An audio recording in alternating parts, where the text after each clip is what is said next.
નમસ્કાર મિત્રો, દ્વિતીય સત્રાંત પરીક્ષા 2026 આજના વિડીયોમાં આપણે ધોરણ 6 ગુજરાતી વિષયનું સંપૂર્ણ પેપર સોલ્યુશન જોઈશું।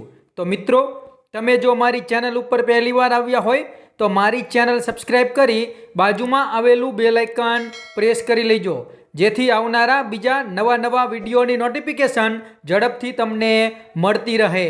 તો ચાલો મિત્રો, આજે આપણે ધોરણ 6 ગુજરાતી વિષયનું પેપર સોલ્યુશન જોઈએ।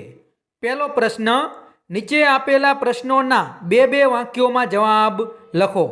તો જુઓ, 1 થી 3 પ્રશ્નો આપેલા છે, એ ત્રણે ત્રણ પ્રશ્નોના જવાબ મેં અહીંયા લખેલા છે, તમે જોઈ શકો છો।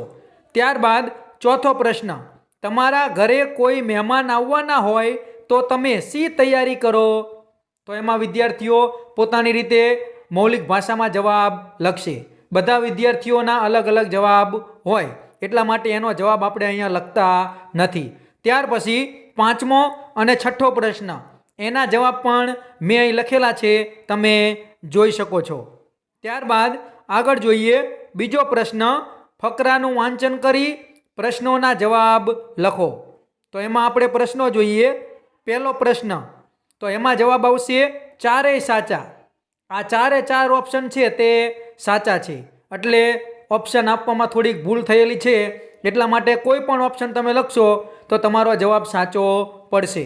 બીજો પ્રશ્ન, એમાં જવાબ આવશે સી, હોળી। ત્રીજો પ્રશ્ન, એમાં જવાબ આવશે એ, બૃહદેશ્વર મંદિર અને કોણાર્ક સૂર્ય મંદિર। ચોથો પ્રશ્ન, એમાં જવાબ આવશે ડી, આ તહેવાર વસંતના આગમનને સૂચવે છે અને તેમાં રંગોથી રમવામાં આવે છે। ત્યારબાદ આગળ જોઈએ પાંચમો પ્રશ્ન, એમાં જવાબ આવશે સી, પ્રત્યેક રાજ્યને વિવિધ સ્વાદ, રંગ અને સુગંધ સાથેની પોતાની વાનગીઓ છે। ત્યાર પછી પ્રશ્ન 3 સાચો ઓપ્શન આપણે પસંદ કરવાનો છે। તો પહેલા પ્રશ્નમાં જવાબ આવશે બી, આંજણી। બીજામાં જવાબ આવશે સી, લાટી। ત્રીજામાં જવાબ આવશે એ, શેતરંજી। ચોથામાં જવાબ આવશે ડી, અપરાજય। અને પાંચમામાં જવાબ આવશે સી, ભાથું। ત્યારબાદ આગળ જોઈએ બ, એમાં આપણે જવાબ જોઈએ। પહેલો પ્રશ્ન, એમાં જવાબ આવશે હું તાવ આવે ત્યારે ડૉક્ટર પાસે જાઉં છું।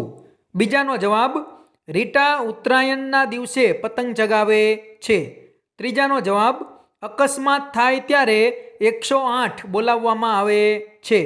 ચોથામાં જવાબ આવશે ખેડૂત ખેતરમાં બીજનું વાવેતર કરે છે। અને પાંચમાનો જવાબ આવશે આ વખતે રક્ષાબંધનમાં ભાઈને છોટા ભીમવાળી રાખડી બાંધી। પ્રશ્ન 4 એમાં પહેલાનો જવાબ આવશે વ્યક્તિવાચક, બીજામાં જવાબ આવશે જાતિવાચક, ત્રીજામાં આવશે દ્રવ્યવાચક, ચોથામાં આવશે ભાવવાચક અને પાંચમામાં આવશે સમૂહવાચક। ત્યાર પછી પ્રશ્ન 4બ, એમાં આપણે વાક્ય સુધારી અને લખવાનું છે। તો પહેલામાં જવાબ આવશે આનંદી ઘણી હોશિયાર છે। બીજામાં જવાબ આવશે રાજેશ રમતા રમતા પડી ગયો। ત્રીજામાં જવાબ આવશે નિરાલી જામફળ લાવી। ચોથામાં જવાબ આવશે બાએ વાડામાંથી નકામા છોડ દૂર કર્યા। પાંચમામાં જવાબ આવશે સ્નેહા બોલવા તૈયાર થઈ ગઈ। ત્યાર પછી કે આપેલ વિશેષણ કે ક્રિયા વિશેષણનો ઉપયોગ કરી વાક્ય બનાવો।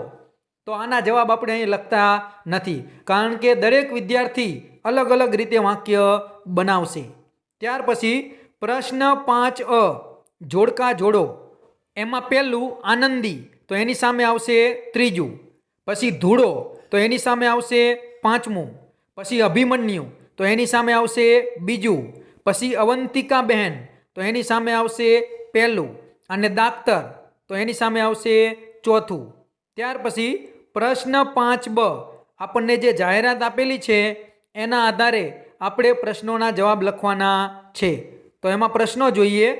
પહેલો પ્રશ્ન, એમાં જવાબ આવશે સી, અમારી ડેરીની પેદાશમાં ખામી કાઢનારને 1 લાખનું ઇનામ। પછી બીજું, એમાં જવાબ આવશે એ. માત્ર દેશી ગીર ગાયના દૂધની જ બનાવટોનું વેચાણ. પછી ત્રીજા પ્રશ્નમાં જવાબ આવશે સી પ્રતિભાવ.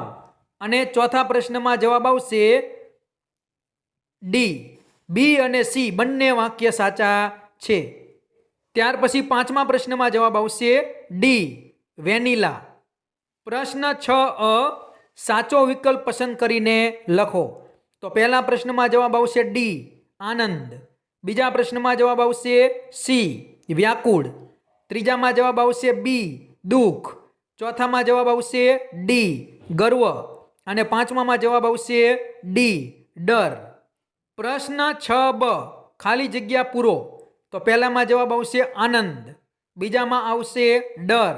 ત્રીજામાં આવશે ક્રોધ. ચોથામાં આવશે ગર્વ. અને પાંચમામાં આવશે આશ્ચર્ય. પ્રશ્ન 7 નીચે આપેલા શબ્દોનો ઉપયોગ કરી અર્થપૂર્ણ વાક્ય બનાવો. જુઓ, પહેલું છે રાત્રિ તારા. તો એમાં શું થાય? અમાસની રાત્રિએ આકાશમાં અસંખ્ય તારા ચમકે છે. બીજું રંગ ચિત્ર.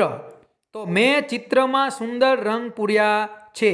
ત્રીજું ફૂલ બાગ.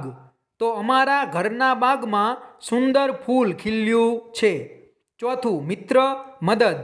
તો સાચો મિત્ર મુશ્કેલીના સમયમાં મદદ કરે છે.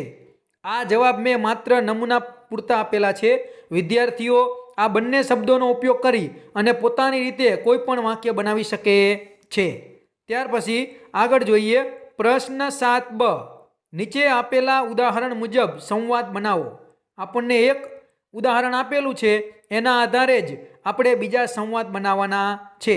એના જવાબ પણ આપણે લખતા નથી, કારણ કે બધા વિદ્યાર્થીઓ પોતાની રીતે અલગ અલગ વિચાર કરી અને સંવાદ બનાવશે.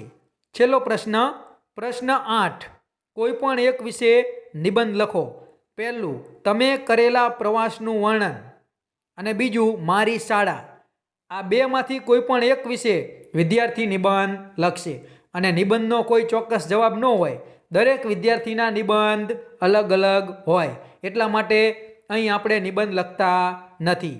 તો મિત્રો, આ હતું ધોરણ 6 ગુજરાતી વિષયનું પેપર સોલ્યુશન.